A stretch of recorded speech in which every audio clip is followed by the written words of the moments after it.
Welcome to the Coppercast, presented by the Copper Country Intermediate School District. Our podcast examines how the CCISD is advancing learning for all. I'm your host, Dave Sim, Public Engagement Specialist for the CCISD. On February 26th, an important meeting was held at the Copper Country Intermediate School District offices. Organized by the Copper Country Association of School Boards, it brought together a diverse group of individuals directly involved in shaping the educational landscape. School administrators, local school board members, and legislators all came together with a common purpose. The attendees were notable, including State Senator Ed McBroom, State Representatives Greg Markinen and Jen Hill, and a representative from U.S. Representative Jack Bergman's office. Their aim?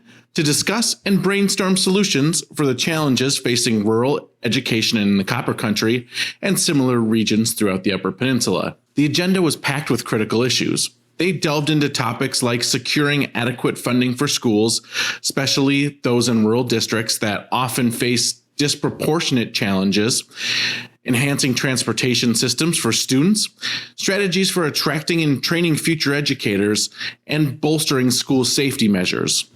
Senator McBroom shed light on the importance of meeting, emphasizing the value of hearing directly from those on the educational front lines.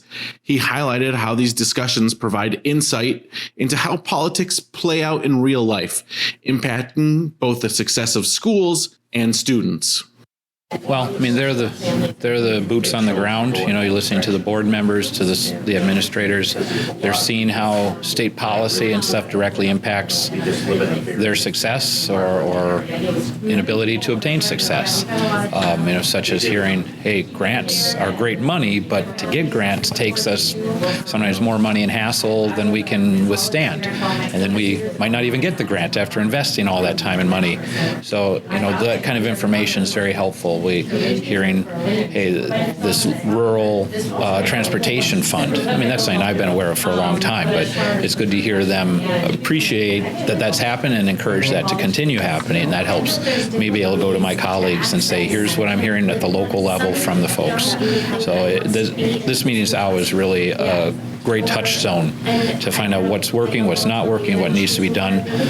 Today we heard from one administrator talking about the the pupil manual, and the timeliness of that coming out in October is very frustrating because they've already implemented programs starting in August, and we definitely need to do a lot better with that, and there's no excuse not to do better with that. That seems like a simple no-brainer that we need to work on. Representative Markinen echoed McBroom's sentiments, focusing on the significance of direct feedback from educators. He pointed out the importance of these exchanges for informing state-level support and decision-making, ensuring that the unique needs of the Copper Country and similar regions are addressed. Well, it's just really important to get feedback from educators across the Copper Country and the Western UP, and, firsthand feedback in person is always just really important for us to bring back to Lansing to help support the UP and the Western UP and the Copper Country as a whole. And you have, your background is in education. Yes. You have been a true educational advocate. Can you just kind of talk about your history a little bit? Well, I retired teacher. I worked at the ISD here. I worked in Baraga, and then I spent a little short time up in Alaska as well. And I also worked as an adjunct instructor at Kogibic Community College. So I have K through 14 experience, and I bring that to the education committee each and every meeting. The discussion represented a collaborative effort to bridge the gap between policy making and the classroom, highlighting a shared commitment to improve the educational experience for students and teachers alike.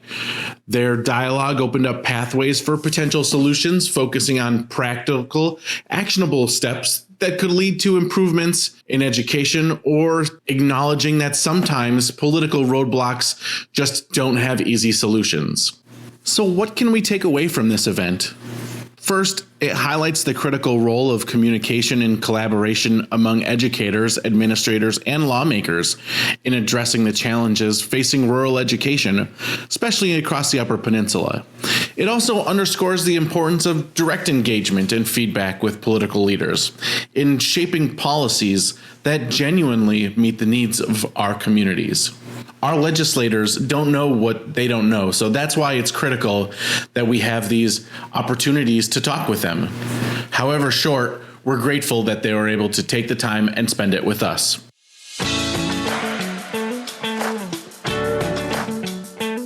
That's it for this episode of the Coppercast. If you have information for a story for a future episode, we'd love to share it. Please send an email to dsim@copperisd.org. Until next time, thank you for listening and supporting A Love for Learning.